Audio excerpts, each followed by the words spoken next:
Live from New Delhi, you're watching DD India News Hour, India's voice to the world, with me, Deepika, coming up in the next 1 hour. India celebrates Christmas as cities across the country shine with festive cheer. Prime Minister Narendra Modi attends morning service amid global festivities. Prime Minister Narendra Modi to inaugurate Rashtra Prerna Sthal in Lucknow on Good Governance Day, marking Atal Bihari Vajpayee's 101st birth anniversary. Bangladesh former Prime Minister Khalida Zia's son Tariq Rahman returns to Dhaka after 17 years in exile amid political churn, rising violence and pressure on interim government. India expresses concerns to Hindu religious deity statue demolition at Thai-Cambodia border, calls it disrespectful act, urges two sides to resume peace.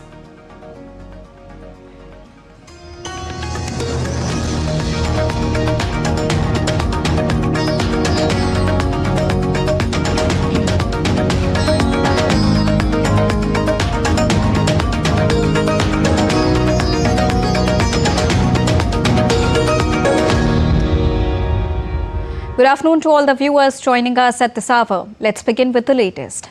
101st birth anniversary of Bharat Ratna Atal Bihari Vajpayee is being celebrated today.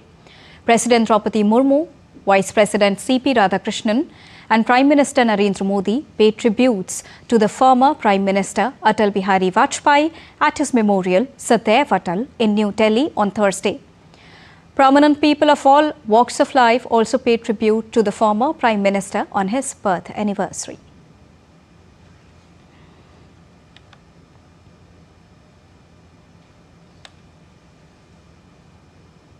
Prime Minister Narendra Modi paid heartfelt tributes and salutations to former Prime Minister Bharat Ratna Atal Bihari Vajpayee ji on his birth anniversary today. Sharing a famous poem by former Prime Minister Atal Bihari Vajpayee ji on social media platform X, Prime Minister Narendra Modi said that Atal ji dedicated his entire life to good governance and nation building. Prime Minister said Atal ji will always be remembered not only as an eloquent orator but also as a spirited poet. His personality, works and leadership will continue to serve as a guiding path for the all-round development of the country. वाणी बन चुकी थी। अटल जी बोल रहे हैं मतलब देश बोल रहा है, अटल जी बोल रहे हैं मतलब देश सुन रहा है, अटल जी बोल रहे हैं मतलब अपनी भावनाओं को नहीं, देश के जन जन की भावनाओं को समेट कर उसको अभिव्यक्ति दे रहे हैं। ये देश अटल जी के योगदान को कभी नहीं भुला सकता। उनके नेतृत्व में हमने परमाणु शक्ति में भी देश का सर ऊपर किया। पार्टी नेता Bharat Ratna Atal Bihari Vajpayee was an eminent statesman, parliamentarian, poet and orator. He served the nation as the Prime Minister of the country. In recognition of his enduring contributions to public life and governance, 25th of December is observed annually as Good Governance Day. Here's more. Governance in India is no longer limited to files and rule books. Today, it stands for outcomes, efficiency and accountability. This spirit is embodied in Good Governance Day, observed every year on 25th December, the birth anniversary of former Prime Minister Atal Bihari Vajpayee. The day reminds us that good governance is not just about administration, it's about making the lives of citizens simpler, more dignified and truly empowered. Over the past 11 years, under the leadership of Prime Minister Narendra Modi, good governance has evolved from a slogan into a core pillar of the system. The clear message delivered in 2014, that is, good governance is the key to national progress, is now visibly reflected on the ground. The strongest evidence of this transformation is that more than 250 million Indians have been lifted out of poverty within a decade, marking a historic social shift. One of the earliest major steps towards good governance was reducing the burden on the system. Nearly 1,600 outdated and redundant laws were repealed, and regulations that had lost relevance over time were hindering decision making. This reform not only enhanced administrative efficiency but also relieved citizens from unnecessary procedures and delays. The true test of governance, however, lies in last mile delivery. The jam trinity, Jan Dhan accounts, Aadhaar and mobile, which has now evolved into the India stack, has almost eliminated the distance between the government and citizens.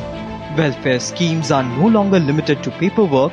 Benefits are transferred directly into the accounts of beneficiaries, ensuring transparency and inclusion. Over these 11 years, several bold and decisive reforms have reshaped both the direction and pace of the nation. GST created a one nation, one market, strengthening economic integration.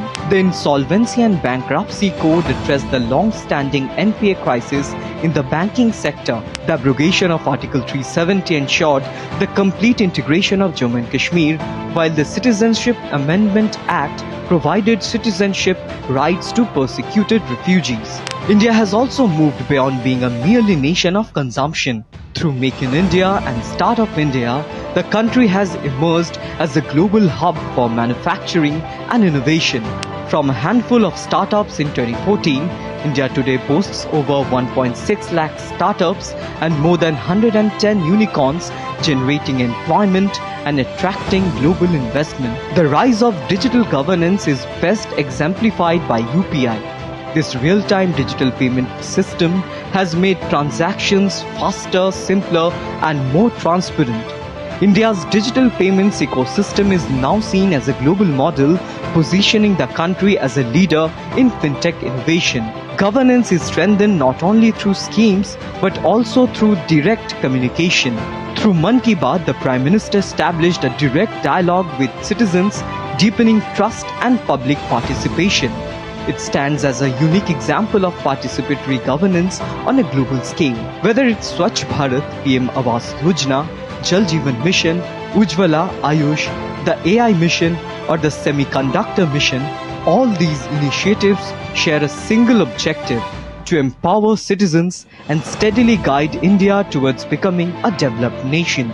Today, Good Governance Day is more than just a date on the calendar. It represents 11 transformative years in which governance reinvented itself, systems corrected their course, and this change became the driving force propelling India forward. Prime Minister Narendra Modi will visit Lucknow, Uttar Pradesh on Thursday on the occasion of 101st birth anniversary of former Prime Minister and Bharat Ratna awardee Atal Bihari Vajpayee. He will inaugurate Rashtra Prerna Sthal that will serve as a tribute to the life, ideals and enduring legacy of one of India's most revered statesmen. Rashtra Prerna Sthal has been developed as a landmark national memorial and inspirational complex of enduring national significance. Constructed at an approximate cost of 230 crore rupees and spread across an expansive area of 65 acres, the complex is envisioned as a permanent national asset dedicated to fostering leadership values, national service, cultural consciousness and public inspiration. The complex features 65 feet high bronze statues of Dr. Shyama Prasad Mukherjee, Pandit Deen Dayal Upadhyay and former Prime Minister of India Atal Bihari Vajpayee, symbolizing their seminal contributions to India's political thought, nation building and public life. It also houses a state-of-the-art museum designed in the form of lotus, spread over approximately 98,000 square feet. The museum showcases India's national journey and the contributions of these visionary leaders through advanced digital and immersive technologies, offering visitors an engaging and educational experience. The inauguration of Rashtra Prerna Sthal marks an important step in preserving and promoting the ideals of selfless leadership and good governance and is expected to serve as a source of inspiration for present and future generations. Moving on. Mahamana Madan Mohan Malaviya is regarded as one of the greatest social reformers for his contributions to India. The title Mahamana, meaning a great soul, was primarily given to him by Mahatma Gandhi. He was posthumously awarded India's highest civilian honour, the Bharat Ratna, in 2014. Here's more. Mahamana Madan Mohan Malviya was a pivotal figure in India's history, renowned for his significant contributions to education and the preservation of Indian culture and values. He was born in Prayagraj, Uttar Pradesh on December 25th, 1861. Pandit Madan Mohan Malviya founded the Banaras Hindu University or Kashi Hindu Vishwavidyalaya with the aim of promoting education and fostering the careers of the youth. महामना जैसे व्यक्तित्व सदियों में एक बार जन्म लेते हैं और आने वाली कई सदियों तक हर पल हर समय उनसे प्रभावित होते हैं। भारत की कितनी ही पीढ़ियों पर महामना जी का ऋण है।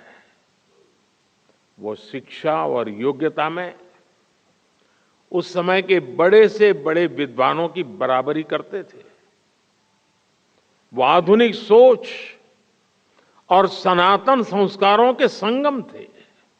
Pandit Madan Mohan Malviya was one of the founders of Bharat Scouts and Guides. He founded the influential English newspaper The Leader from Prayagraj in 1919. He also served as the chairman of Hindustan Times from 1924 to 1946. As a result of his efforts, its Hindi edition, Hindustan Dainik, was launched in 1936. As a lawyer, he defended more than 170 freedom fighters arrested in connection with the Chauri Chaura incident in 1922 and succeeded in getting 155 of them acquitted, while for the rest, he managed to get their death sentences commuted to life imprisonment, thereby saving many lives. He gave up his legal practice in 1911 so that he could devote more time to the service of the nation. Mahatma Gandhi bestowed upon him the honorific title of Mahamana. The title Mahamana, meaning a great soul, was primarily given to him by Mahatma Gandhi in recognition of his unparalleled contributions to education, social reform, and the freedom struggle. Mahatma Gandhi also considered him like an elder brother and was deeply impressed by his work for the country. In 2014, President's Office announced the Bharat Ratna Award to him posthumously. A key figure in India's independence movement, he is remembered for his significant contributions as a scholar, educational reformer, and politician. Bureau Report, DD India. Nation also pays tribute to Mahamana Pandit Madan Mohan Malviya on his birth anniversary. Paying tributes to Bharat Ratna Mahamana Pandit Madan Mohan Malviya ji, Prime Minister Narendra Modi, in a social media post said that Mahamana remained dedicated throughout his life to the service of the motherland. He said that Mahamana played an important role in awakening national consciousness along with social reform to break the chains of slavery. He further said Pandit Madan Mohan Malviya ji's unparalleled contribution to the field of education in the country will never be forgotten. महामना जी का ऋण है। वो आधुनिक सोच और सनातन संस्कारों के संगम थे। उन्होंने स्वतंत्रता संग्राम में जितनी बड़ी भूमिका निभाई, उतना ही सक्रिय योगदान देश की आध्यात्मिक आत्मा को जगाने में भी दिया। महामना जिस भूमिका में रहे, उन्होंने नेशन फर्स्ट, राष्ट्र प्रथम के संकल्प को सर्वोपरि रखा।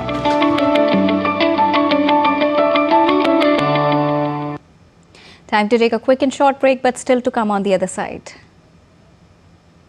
Navi Mumbai International Airport commences commercial airside operations, marking a major milestone.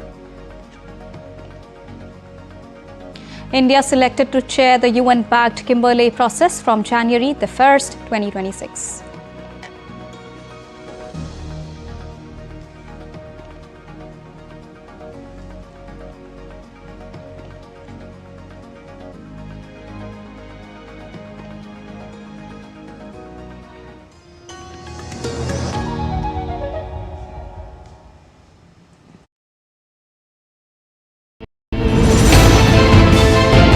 Geopolitics and trade deals. Economic challenges amid development. Hard work and the path to prosperity. It's the economy, always. Between walkers, money is what money does and says. Supply creates its own demand. Between the bulls pulls and bears tears. When supply chains globalization and India rises to the podium, we'll get you centered with the economic brief at 8 p.m. every Thursday on DD India.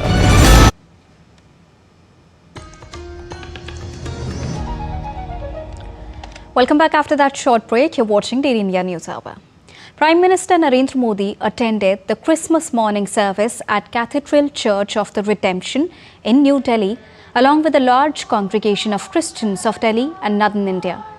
The service included prayers, carols, hymns, and a special prayer for Prime Minister Narendra Modi. Over the last few years, Prime Minister Modi has been regularly attending programs that have connected with the Christian community. During Easter 2023, he attended an Easter program at the Sacred Heart Cathedral in New Delhi.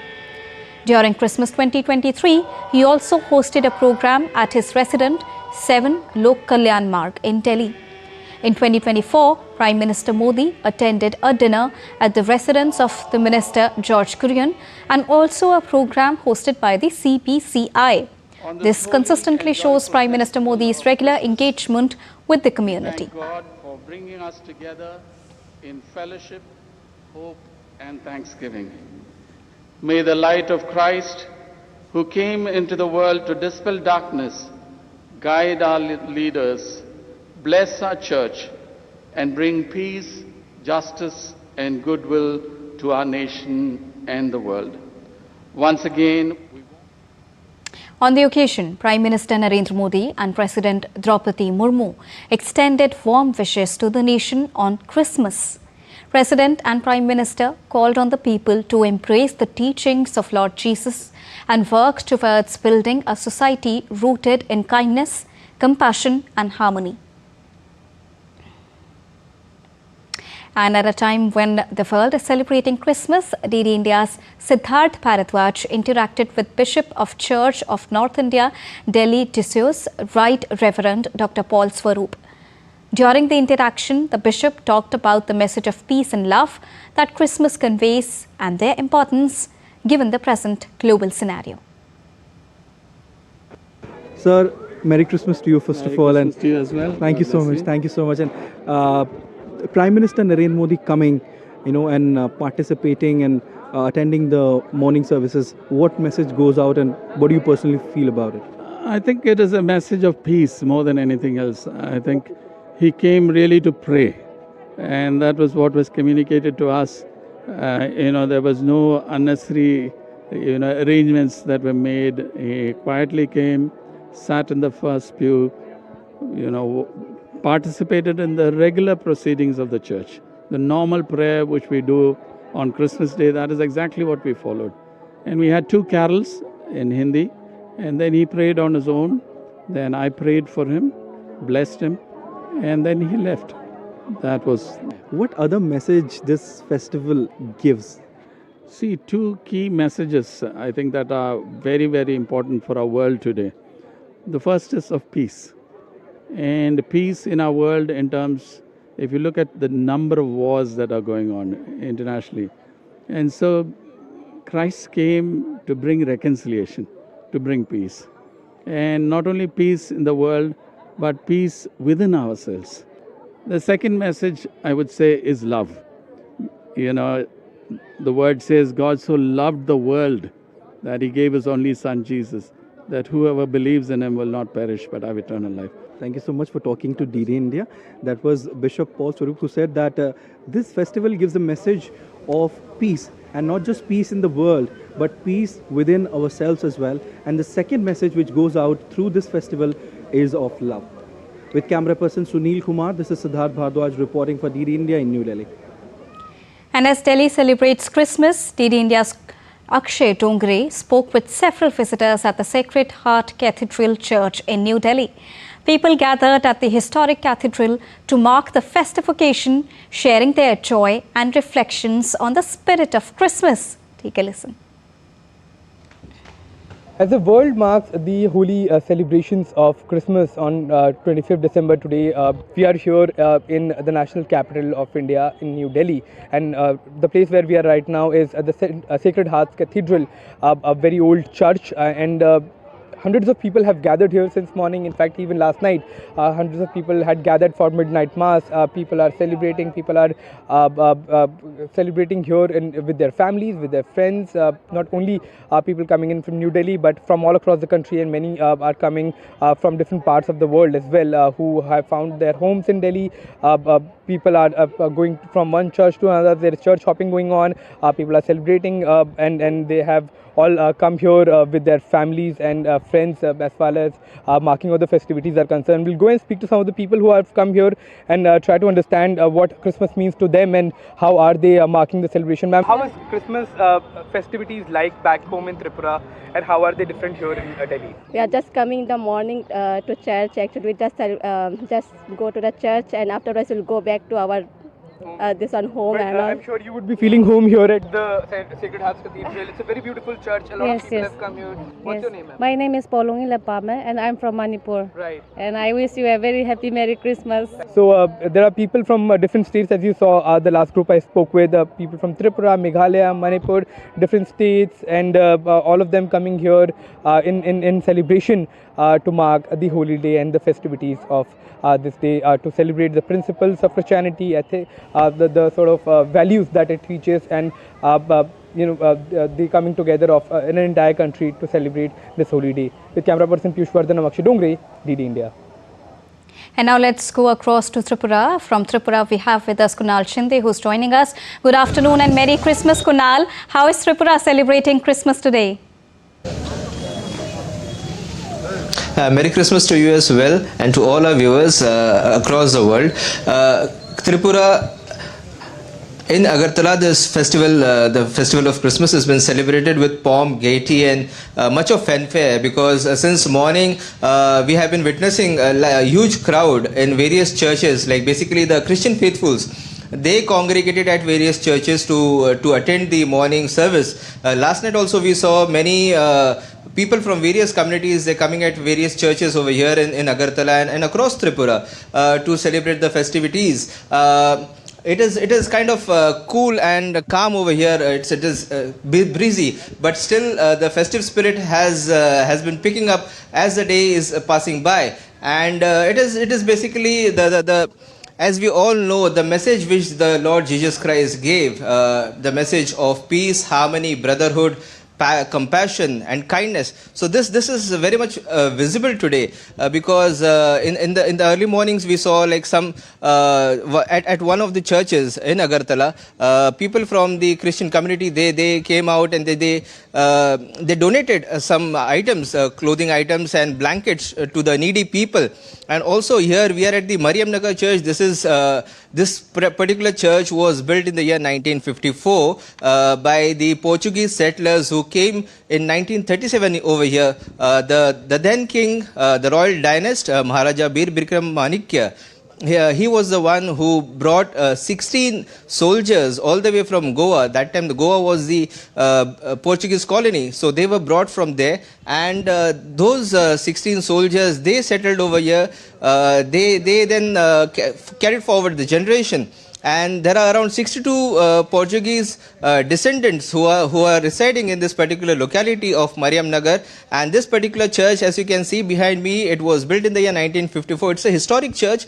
It is very old in Tripura, and lot of people from different parts of Agartala and surrounding areas, they gather here. It is although it is little far from the city, but still people from different walks of life, they come here, young and old alike. You can see behind me. And since it is winter, it is unusually cold today, but the festive spirit is picking up.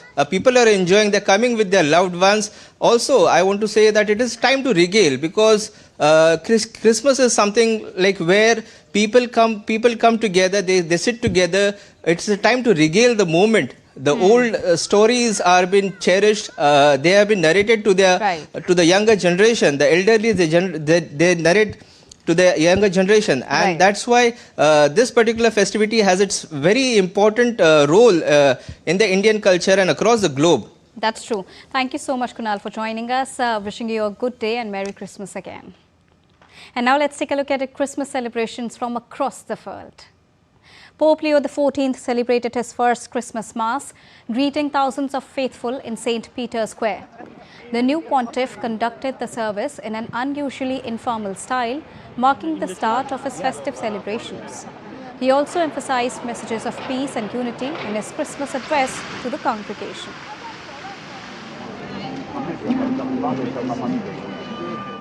Mexican artisans celebrate Christmas Eve with intricate radish carvings, the traditional Night of the Radishes, showcasing intricately carved radish sculptures in the city's central square.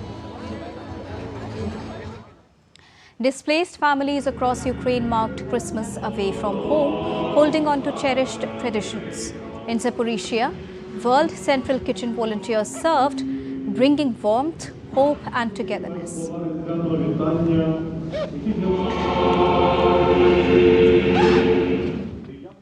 Moving on.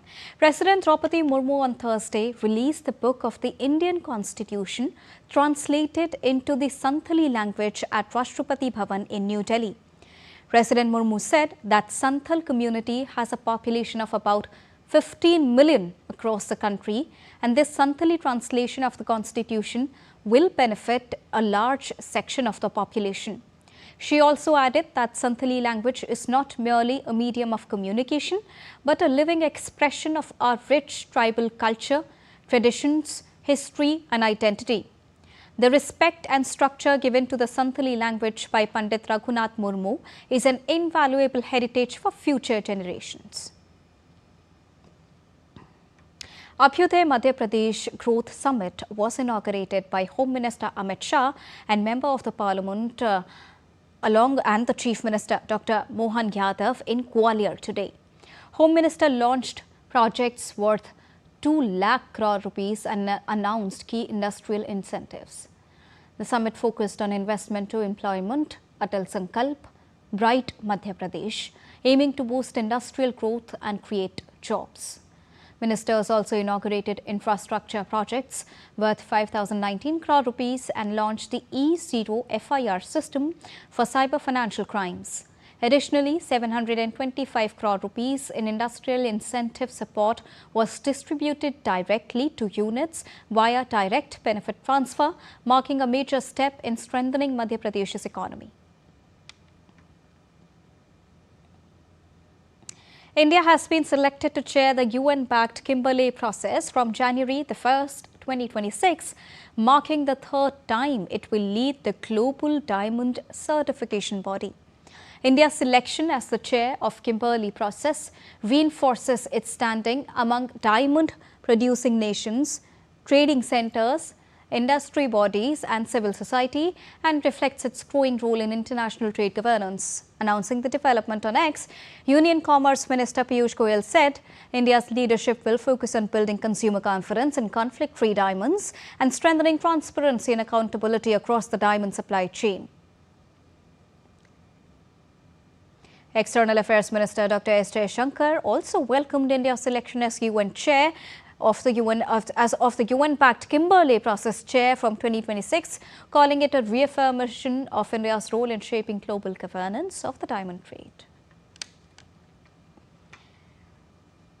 And Navi Mumbai International Airport marked a major milestone today as it commenced commercial airside operations with its first arrival and departure flights.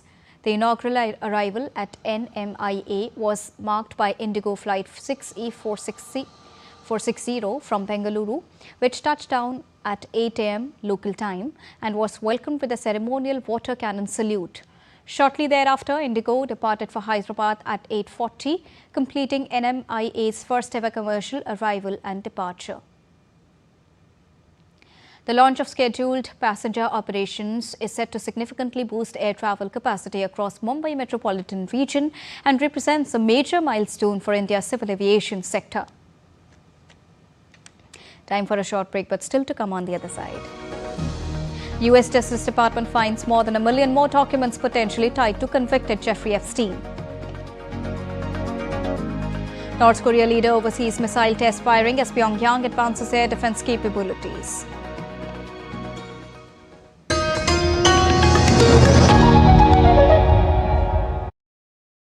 Can the US launch a bombing campaign against Iran? The Philippines vessel suffered structural damage. The saga of child sexual abuse is the United States China's debt trap strategy. Truth is stranger than fiction. But sometimes hard to uncover.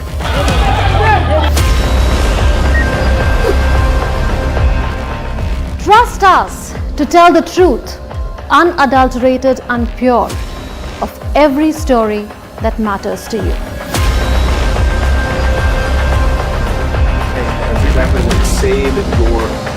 You read between the lines, cut the clutter, and connect the dots to get you the full picture. Watch Connecting the Dots at these times with me, only on DD India.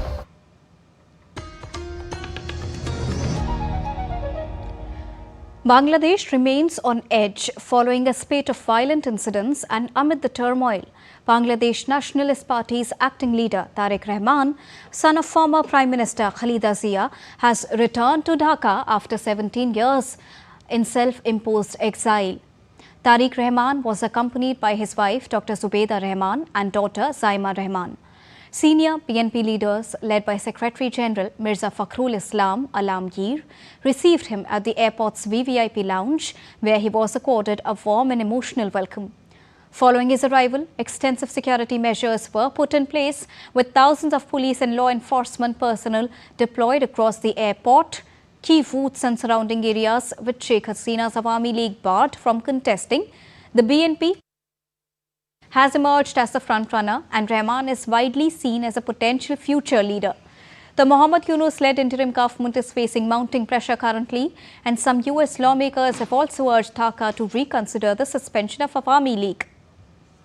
Meanwhile, Khuda Bakhsh Chaudhry, Special Assistant to Chief Advisor Mohammad Yunus at the Ministry of Home Affairs, has resigned from his post in Bangladesh. His resignation was accepted by the President and took effect immediately, according to a Gazette notification issued on Wednesday night. A former Inspector General of Police, Khuda Bakhsh Chaudhry, was appointed to the position on the 10th of November. His resignation comes amid growing criticism over the government's handling of law and order, including demands from citizen groups for accountability following the killing of activist Sharif Usman bin Hadi and mob lynching of Hindu youth Deepu Chandra Das. Meanwhile, a young man was killed after a crude bomb thrown from a flyover exploded in central Dhaka on Wednesday evening. The incident occurred near the National Council of Churches, Bangladesh Bhavan, in the Mogh Bazar, New Iskaton area under Hatir Jheel police station. The deceased was identified as Siam. According to police and witnesses, Siam stepped out to have tea when a crude bomb was hurled from above the flyover, striking him and exploding on the spot. He sustained critical injuries and died shortly afterward. Police are examining CCTV footage and searching for those responsible. The attack comes amid renewed concerns over crude bomb incidents in the capital, following a series of similar explosions and reported earlier this month. And to get you more on this, I am joined by DD India correspondent Naval Singh Parmar from Dhaka. And also joining us live is Ambassador Pinak Ranjan Chakravarti, former Secretary of Ministry of External Affairs. Good afternoon to both of you. First of all, coming on to you, Naval Singh, what is the latest that you are tracking? First, the resignation and now the arrival of Rahman over there.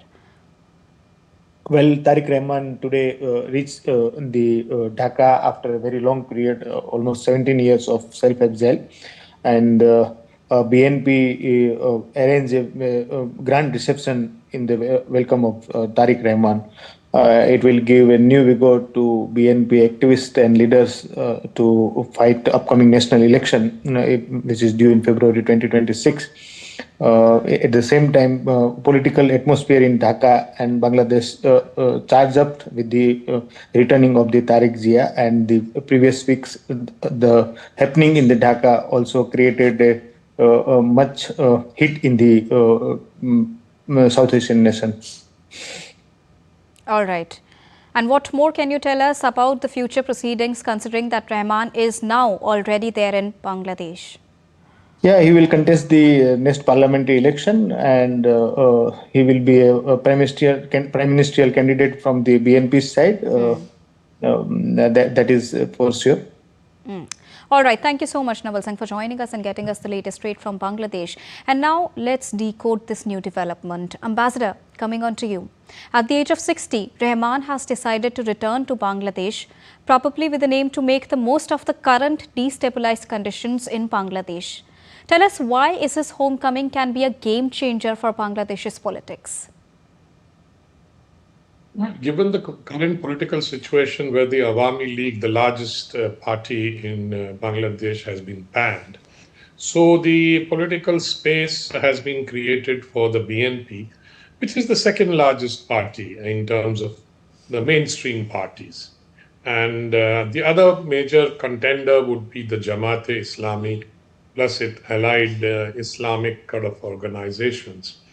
But the Jamaat, unfortunately or fortunately, has never won more than 10-12% vote in any previous election. Whereas the BNP can get almost about 30%, but sometimes it falls short of a majority. And earlier it had to join hands with the Jamaat to form the government from 2001 to 2006. And in fact, in 2007, it was when the army-backed caretaker government took over. They actually compelled Tariq Rahman to go into exile. And they told him that you cannot take part in any political activities for various reasons, and many of them were documented and are available. So there is a lot of baggage that he carries. But now, of course, he's back in Dhaka and will lead the BNP, and clearly is the front runner for becoming the next prime minister, because the BNP remains now the largest party. I don't think they will probably, seek Jamaat-e-Islami as a coalition partner, but they might go for other smaller, because they have fallen out, because the Jamaat-e-Islami wants to make a bid for power on its own. But that seems difficult unless they are forced into some arrangement again by various considerations, including the fact that he has come back under possibly an agreement with the interim government, that because in the interim government has very conveniently acquitted him in all the cases that he was convicted and sent to prison. So that is one concession they have given him.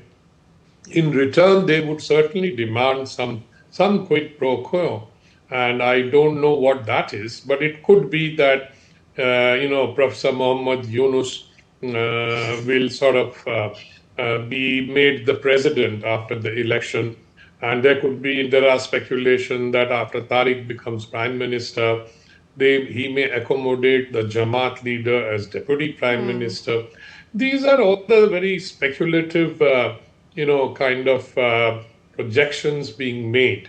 We'll of course have to wait for the election to find out what really happens, and let us hope that they have a free, fair, and of course the inclusive election would mean that the Awami League is allowed to participate. The Awami League is, of course, facing a wave of unpopularity because of various reasons. And of course, Sheikh Hasina, the leader, is not there. She's taken refuge in India.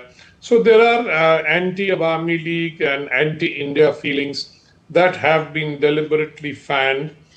Some spontaneously, but the others actually fanned to build a narrative against India. So I think these forces are in action. So I do believe that the BNP stands a good chance. and it's a mainstream party. And I would say that if it wins and they take over the power in a democratically elected way, then India will have no problem in dealing with such a government. We have dealt with them before. So I do not foresee any problem for India in terms of dealing with this government. There will, of course, be many, many issues on the agenda, and we will have to see how far they take this anti-India agenda, and so that we are prepared to take countermeasures. Though Hindus are there in minority, but can we also see any sort of impact of the current situation on the upcoming elections? Well, what will happen is that the voters will now be a little more confused as to whom to vote for. For example, the primary question will be that the Awami League voters, who are numerous and probably in the majority, who do they vote for, or do they avoid voting for anybody? And some will, of course, may gravitate towards the BNP, since they will feel that it is better to have the BNP than the Jamaat, who they don't want in power. The Jamaat will try to woo them. In fact, the Jamaat is showing a very, very moderate face to the public. In fact, telling the Hindus that, you will be, your security will be ensured under our rule. That's the kind of projections being made. So they are wooing the voters. The Hindus do not know probably now. Generally, they voted for the Awami League because it upheld secular and liberal values.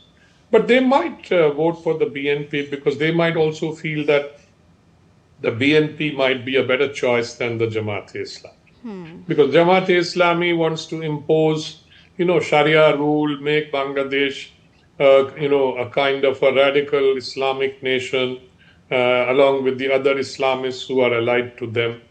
I don't think the normal people of Bangladesh want that thing to happen. They prefer the way Bangladesh is. And, they basically want, Bengali values, cultural values, a liberal kind of progressive Bangladesh, rather than an Islamic Bangladesh ruled by Sharia law. And also tell us, what does Rahman's homecoming means for India when we talk about the relationship, the bilateral relationship both of them currently have, and the future that holds for both of them? I think Tariq Rahman is a known quantity for us. We have dealt with him during the period 2001 to 2006 when he was an alternate power center without being in government, and exercised a lot of influence when his mother was the prime minister. So we are aware of him. We know him. We have contacts with him. So we do not think that he's an unknown quantity, and we think that we would be able to deal with him and have a normal relationship with Bangladesh if he leads the next government in Dhaka. All right. Thank you so much, Ambassador, for joining us and giving us a rounded perspective on the arrival of Tariq Rahman back to Bangladesh. And now let's get you updates on Thailand-Cambodia crisis. A Cambodian official accused Thailand of destroying a Hindu statue in a disputed border area after more than 2 weeks of military clashes between the neighbors. A government spokesperson said that the demolition of Vishnu statue, built in 2014, took place on Monday, about 100 meters from the border with Thailand. Cambodia has repeatedly alleged that Thai forces have damaged temple ruins along the border during the clashes. But Bangkok says that Phnom Penh was positioning soldiers at the centuries-old stone structures. Meanwhile, India has reacted to reports of demolition of a statue of a Hindu religious deity located in an area affected by the ongoing Thai-Cambodia border dispute. In response to media queries on the demolition of a statue of a Hindu deity, the spokesperson of the Ministry of External Affairs said, and I quote him here, "We have seen reports on the demolition of a statue of a Hindu religious deity built in recent times and located in an area affected by the ongoing Thai-Cambodia border dispute. Hindu and Buddhist deities are deeply revered and worshipped by people across the region as part of a shared civilizational heritage. Notwithstanding territorial claims, such disrespectful acts hurt the sentiments of followers around the world and should not take place. We once again urge the two sides to return to dialogue and diplomacy to resume peace and avoid any further loss of lives and damage to property and heritage." Unquote. Moving on, the US Justice Department has found more than 1 million more documents potentially tied to convicted Jeffrey Epstein, delaying a full release for weeks while officials redact details to protect the victims. Justice Department began releasing records last week from the investigation into Epstein, a wealthy financier who died in a New York jail in 2019 while awaiting a trial.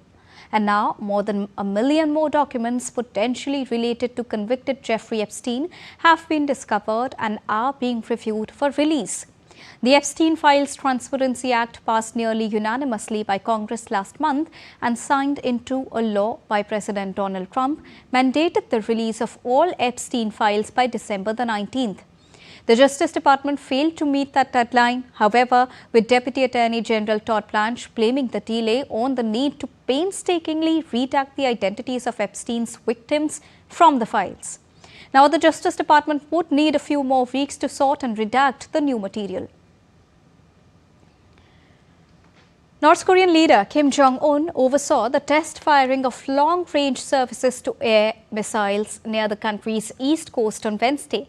The launch marked another step in Pyongyang's efforts to strengthen its strategic defense capabilities. According to North Korean state media, the missile test was conducted to assess new high-altitude air defense technology, with targets reportedly destroyed at a range of about 200 kilometers.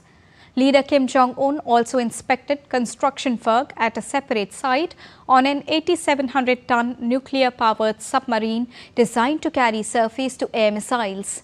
The submarine program is part of the broader push to modernize the Navy and advance one of key defense development policies. Well, tariffs were one of the biggest economic stories of 2025, and towards the end of the year, things aren't getting any easier. As of this week, China has levied tariffs on European Union dairy products. Lars Holte is with Deutsche Welle and joins me from Berlin. Good afternoon, Lars. What is the latest on that?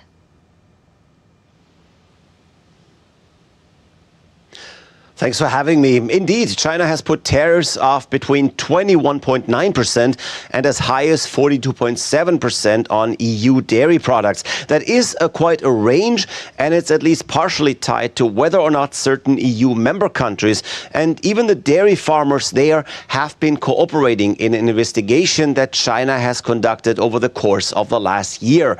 An investigation that for Beijing led to the conclusion that Brussels is unfairly supporting its dairy farmers, putting Chinese farmers at a disadvantage. So to rectify this, Beijing has levied now the lowest tariffs of just under 22% on Italian exporters. About a dozen French dairies pay around 30%. Some German companies just a tad less at 28.6%. And then the highest tariffs have been put on Belgian and Dutch exporters, over 42%, as I said. Also, what is behind the tariffs, though? Is it really just over subsidies?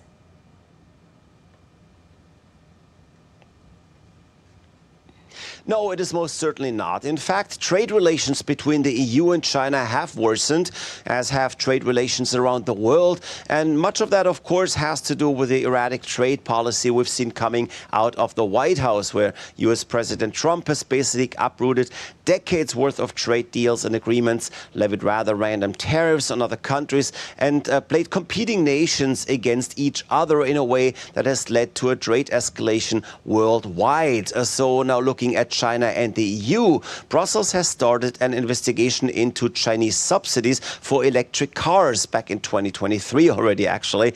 Later put tariffs on those electric cars after they found that, yes, Beijing is subsidizing its automakers in an unfair way. While automakers reacted and started sending lower tariffed hybrids to Europe, Beijing also reacted with counter tariffs on brandy and pork, and now as a last step, dairy. This latest escalation will have a huge impact as the EU is China's second largest dairy supplier after New Zealand. Also, thank you so much, Lars, for joining us and getting us the latest on this developing situation. You're watching DD India Newshour. By now it's time to get you all the action from the world of sports. India's Prime Minister Narendra Modi virtually attended the closing ceremony of Sansad Khel Mahotsav 2025. Young athletes from across the country participated in Sansad Khel Mahotsav, also joined the event. Prime Minister interacted with some of the athletes as well. The athletes praised Sansad Khel Mahotsav initiative and shared their experiences. Addressing the event, PM Modi applauded how continuous efforts are being made to promote sports. He said that Sansad Khel Mahotsav has become a mass movement now.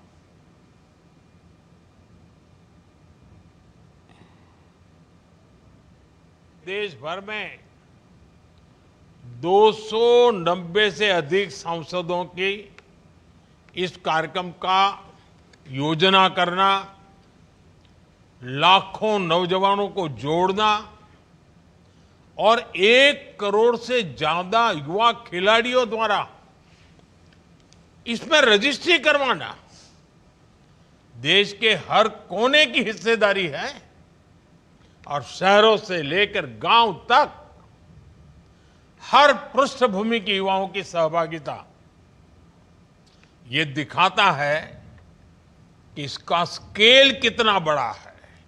In cricket, dominant India will look forward to seal the five-match series with another ruthless display when it takes on low-confidence Sri Lanka in the 3rd Women's T20 International in Thiruvananthapuram on Friday. India has been outstanding with both the bat and the ball in 1st and 2nd T20 International, registering comprehensive 8-wicket and 7-wicket victories respectively in Visakhapatnam to underline its overall dominance over Sri Lanka. It was India's 9th victory in its last 11 T20 internationals against Sri Lanka, which last tasted victory against the host back in 2024 at Dambulla.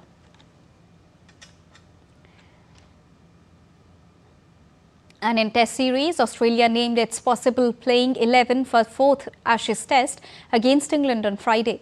Steve Smith will return to action in Boxing Day Test as Australia opted to include 4 fast bowlers in its 12-man squad, with spinner Todd Murphy brought to replace Nathan Lyon not finding a spot.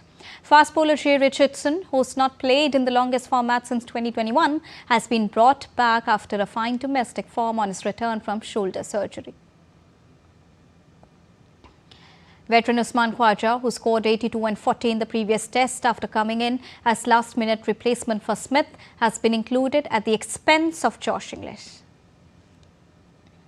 The opening day of Vijay Hazare Trophy delivered high drama and elite batting performances, with Rohit Sharma and Virat Kohli stealing the spotlight through magnificent centuries in their respective encounters. Rohit Sharma made a memorable comeback to domestic one-day cricket by scoring a blistering century for Mumbai against Sikkim in Jaipur. Playing his first Vijay Hazare Trophy match in 7 years, Rohit showed no signs of rust. He brought up his century in just 62 balls, eventually finishing with a commanding 155. This innings marked his 37th List A century and moved him closer to the 14,000 run milestone in the 50-over format, adding his impressive record of 33 international hundreds for India. Not long after Rohit's heroics, Virat Kohli also delivered a masterclass of his own in Bengaluru. Returning to the Vijay Hazare Trophy after a gap of 15 years, Kohli anchored Delhi's chase of 299 against Andhra Pradesh with a trademark century of 83 balls. The knock was Kohli's 58th List A century and his 3rd 100 in just 4 innings since South Africa series earlier this month. And now let's get you the visuals from Lucknow, where Prime Minister Narendra Modi visited Lucknow in Uttar Pradesh on the occasion of 101st birth anniversary of former Prime Minister and Bharat Ratna awardee Atal Bihari Vajpayee. Prime Minister Narendra Modi inaugurated Rashtra Prerna Sthal that will serve as a tribute to the life, ideals and enduring legacy of one of India's most revered statesmen.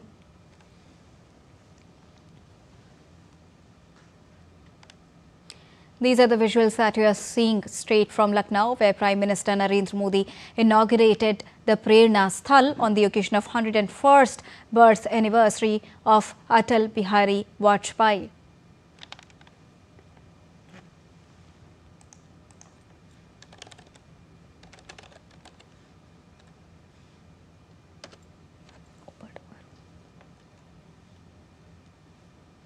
Well constructed at an approximate cost of 230 crore rupees and spread across an expansive area of 65 acres, the complex is envisioned as a permanent national asset dedicated to fostering leadership values, national service, cultural consciousness and public inspiration. The complex further features 65 feet high bronze statues of Dr. Shyama Prasad Mukherjee, Pandit Deen Dayal Upadhyay and former Prime Minister Atal Bihari Vajpayee, symbolizing their seminal contributions to India's political thought, nation building and public life. These are the visuals that you are seeing straight from Lucknow, where Prime Minister Narendra Modi inaugurated the Prerna Sthal on the occasion of 101st birth anniversary of former Prime Minister of India, Atal Bihari Vajpayee. So the site features 65-foot bronze statues of stalwarts including Atal Bihari Vajpayee, Shyama Prasad Mukherjee and Deen Dayal Upadhyay. Chief Minister Yogi Adityanath and Defence Minister Rajnath Singh were also present at the occasion, as you can see in the visuals as well. The complex there also includes a museum and 3 helipads, and this further serves as a major boost to tourism in the state capital Lucknow of Uttar Pradesh.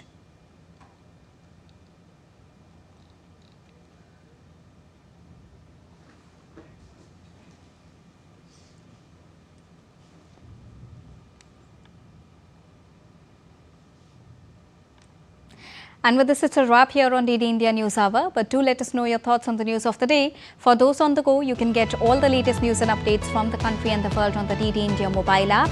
The app is available on both Android and iOS platforms. Scan the QR code on the screen to download it right now. We'll be back with more news as it breaks here on DD India. I'm Deepika, and from all of us here in New Delhi, wishing you Merry Christmas. Thank you so much for watching DD India News Hour. Namaskar.